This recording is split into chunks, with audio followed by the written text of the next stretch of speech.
Louis-Antoine Michelet, analyste indépendant, nous a rejoint en plateau. Bonjour Louis-Antoine. Bonjour Nicolas. Alors, deux valeurs à commenter aujourd'hui, GTT et Ruby. Alors, on va commencer par Ruby. Oui, on va commencer par Ruby. Alors, j'ai profité du fait que ces deux sociétés ont publié courant février 2018 sur leurs résultats 2017.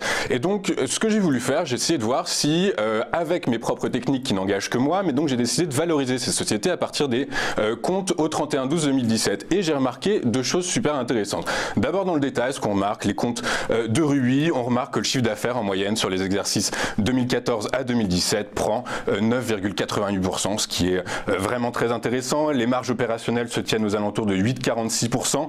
Quant à la structure financière de la société, eh bien, on note un gearing qui est donc la dette nette sur les capitaux propres de l'ordre de 22%, ce qui est tout à fait acceptable pour une société comme Ruby. Et surtout, les deux indicateurs qui, moi, m'ont interpellé, c'est la rentabilité économique et le coût du capital, puisqu'on remarque qu'en moyenne, la rentabilité économique de Ruby ressort à 6,87%, 6,87%, alors que le coût du capital est de 4,52%. Donc on voit très clairement que la réalité économique et opérationnelle de la société va bien au-delà de ce que pouvaient attendre les pourvoyeurs de fonds.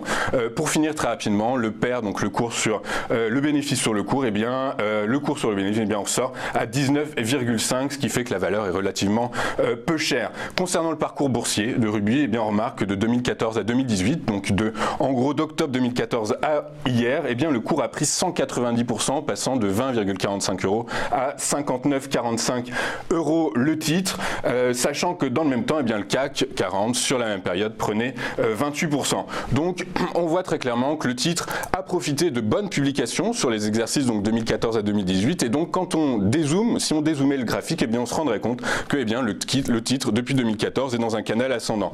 Ceci étant, donc quand je vous parlais de valorisation, j'ai pris les deux principales qui sont les DCF, les discounted cash flow, donc c'est l'actualisation des flux de trésorerie sur une période, donc en l'occurrence moins 10 ans, et les multiples en l'occurrence de PER et de VE sur résultats opérationnels. Et bien ce qu'on remarque, j'ai remarqué deux choses. Quand on fait les DCF, eh bien on arrive à 68,67 € l'action, et les multiples on arrive à 56,24. Comment ça se traduit techniquement? Eh bien c'est assez intéressant, puisque les 56,24, eh bien on les retrouve là, et c'est vraiment au centime près, hein.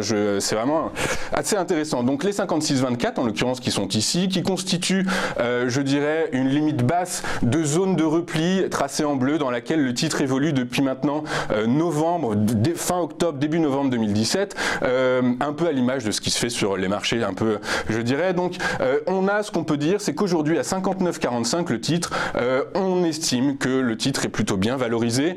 Si Ruby poursuit sa stratégie, hein, puisque son développement c'est beaucoup de croissance externe et beaucoup de croissance organique, c'est un judicieux mix entre ces deux approches de développement, eh bien on peut considérer qu'effectivement les DCF qui ressortent à 68,67 € l'action puissent être à moyen long terme, je dirais un objectif moyen long terme. Pourquoi? Parce que on se rend compte que il faut du temps généralement avant que le titre, surtout en plus sur des valeurs comme Ruby et GTT on verra après, mais il faut du temps pour que les cours aillent chercher ces zones là. Donc très clairement on fera attention au palier technique entre donc les 56,24 et les 68,67. Donc très clairement, si notre titre sort et il est en train de tester la limite haute de cette zone de repli à 60,03 € l'action, on pourrait envisager un second mouvement vers les 62,95 et in fine les 68,67. A contrario, on remarque également, alors vous voyez il y a une oblique haussière qui a été tracée ici, on remarque que le cours a pris appui dessus régulièrement, donc ce sera un signal je dirais peut-être de tendance, de retournement de tendance, et donc tendance baissière vers les 56,24, donc notre limite plancher calculée à partir des multiples est trouvée également, vous le voyez, hein, puisque c'est un overlap, puisqu'il touche régulièrement des bougies, donc techniquement c'est un indice. Et puis ensuite, donc si la tendance baissière se poursuit, on pourra aller chercher les 52,90 voire les 48,28 €. Très rapidement sur Ruby, les leviers intéressants, ce sont je dirais de comprendre et de poursuivre, de bien analyser la stratégie de croissance donc organique et de croissance externe de Ruby pour 2018, 2019 et 2020. Alors en un mot, juste avant de passer à GTT, deux méthodes de valorisation qui donnent deux résultats différents, ça s'explique du coup par... Alors ça peut s'expliquer très simplement, c'est-à-dire que la technique des multiples en fait je l'ai appliquée que sur l'exercice 2018 et c'est une photo à un instant T, c'est-à-dire que en gros je les ai valorisés hier. Aujourd'hui avec l'évolution des cours, théoriquement les différences ne seraient pas très importantes, mais en tout cas on pourrait avoir une valorisation différente. Donc les 56,24 sont une photo je dirais basée sur le passé, c'est-à-dire que c'est très clairement à partir partir des états financiers de 2017 que j'ai pu déterminer ce multiple. Donc je dirais qu'à partir du 31/12 ou du 1er janvier 2018, eh bien, Ruby peut potentiellement valoir 56,24. Les DCF, on est sur un horizon de 10 ans. Alors moi j'ai pris 10 ans, certains analystes prennent 5, d'autres 10, d'autres 3 ans. Moi je suis sur 10 ans, chacun a ses taux d'actualisation, ses taux de croissance à l'infini, a sa compréhension du modèle économique de la société, puisque typiquement pour déterminer les cash flows, les flux de trésorerie disponibles, il faut comprendre la notion d'investissement de la société principalement. Et donc Ruby est une société qui investit beaucoup, et donc voilà, j'ai essayé d'être le plus logique possible, et donc on arrive, c'est pour ça qu'on a une différence de quasiment 12 €, un peu moins de 12 € sur ce titre-là avec ces deux valos.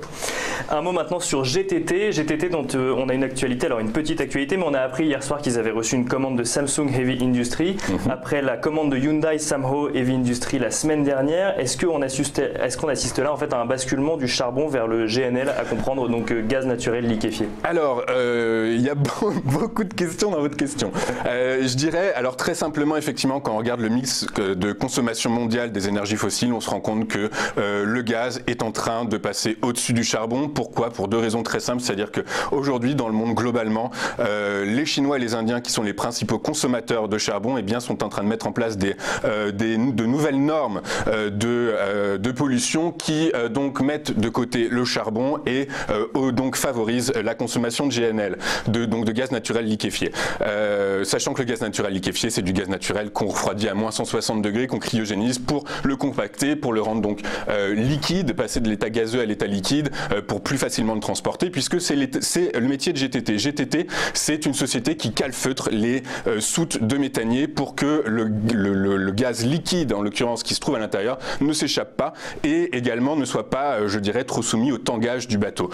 Ça, c'est pour, je dirais, GTT, son métier historique, et depuis peu, on a remarqué qu'il se développait. Alors pendant longtemps, ils ont cherché, GTT, c'est une belle histoire. L'année dernière, ils ont changé de DAF, ils ont cherché pendant pas mal de temps à chercher des leviers de croissance, parce que 2016 a été un exercice assez délicat au niveau des prises de commandes, et donc ils ont cherché à se développer, voir s'ils pouvaient éventuellement réaliser des projets de croissance externe ou au contraire développer une activité en interne. Ils ont choisi, et à juste titre, de développer le GNL comme carburant pour les bateaux, en l'occurrence les très gros bateaux, puisque c'est un marché qui est déjà adressé par beaucoup de sociétés, mais sur les faibles tonnages, alors que sur les gros tonnages, GTT reste quasiment l'unique acteur. Ça, c'est pour resituer très rapidement GTT, si on doit faire aussi une petite photographie en analyse financière de GTT. Pareil, publication des comptes il y a un mois pour 2017. On remarque que le chiffre d'affaires, alors là c'est différent, il prend que 1,55% sur la période qu'on observait précédemment, 2014 à 2017. Là, par contre, les marges opérationnelles en moyenne ressortent à 60,57%, ce qui est gigantesque. Et on se rend compte que la structure financière de la société est très bonne, quasiment pas endettée. On a un PER de 15,8 et un rendement moyen de 6,01. Donc ça peut être intéressant. Le parcours boursier est plus chaotique, puisqu'il ressort la progression sur 2014-2018 n'est que de 10,63%, quand dans le même temps donc le CAC faisait 28%. Au niveau des valos, puisque c'est un peu le même sujet, les DCF ressortent à 60,04 dans mon modèle et les multiples à 53,34. Alors c'est très drôle, puisque les DCF, donc 60,04 €, c'est typiquement, vous voyez un peu le point haut, je dirais le plus haut historique atteint par cette mèche de bougie à 60,17, donc 60,04, 60,17 €. On est typiquement sur les mêmes niveaux, voilà exactement. Et les multiples, donc 53,34, eh bien on se rend compte que c'est bien le premier palier, le premier niveau de résistance du titre, qui a engagé une tendance baissière, un peu à l'image de tout ce qui se fait sur les indices aujourd'hui. On voit que le CAC est reparti à la baisse, tiré par les technologies américaines, la baisse des technologies américaines hier. Eh bien, il n'en faut pas plus pour que GTT perde ce matin à l'ouverture. Donc typiquement, il faut faire attention. Ce qu'on peut essayer de conclure, ce qu'on peut essayer d'imaginer, c'est qu'en gros, aujourd'hui, à 52,10 €, enfin hier à la clôture à 52,10 € l'action, eh bien le titre est vraisemblablement sous-valorisé. Pourquoi? Parce que l'environnement macro, l'environnement géopolitique, les Trumpitudes du président américain pèsent négativement sur le titre, et donc on voit que je dirais l'impact aujourd'hui est plus macro que très clairement microéconomique. Voilà pour GTT, donc très clairement.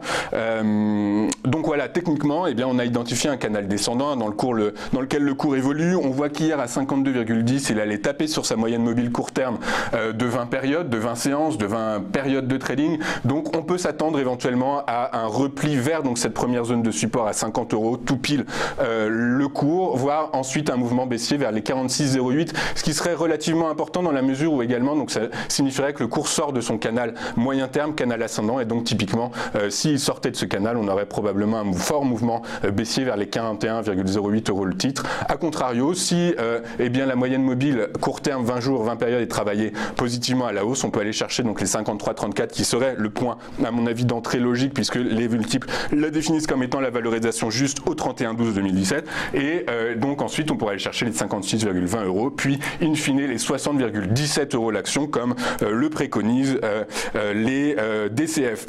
Très clairement, sur GTT, les leviers, comme vous l'avez dit, c'est la demande de GNL, la demande mondiale de GNF qui est en hausse, tirée donc par la Chine et l'Inde. C'est également le spread entre, parce qu'il y a différents cours de GNL, il y a deux cours, il y a le cours européen et le cours asiatique. Le spread sont souvent très importants, et donc typiquement ça favorise le GNL européen, donc ça peut être un moteur, un vecteur de croissance. On a également la hausse des taux d'affrètement, publié, GTT nous le présente très clairement, donc c'est effectivement un levier intéressant. Le conflit Allemagne-Russie, Europe-Russie, l'Allemagne qui a décidé de renforcer, je dirais, ses terminaux de gaz naturel liquéfié pour ne plus être dépendante de la Russie, et in fine, donc d'un point de vue microéconomique, effectivement, on attend de voir comment est-ce que GTT arrive à vendre cette nouvelle technologie de propulsion à base de GNL.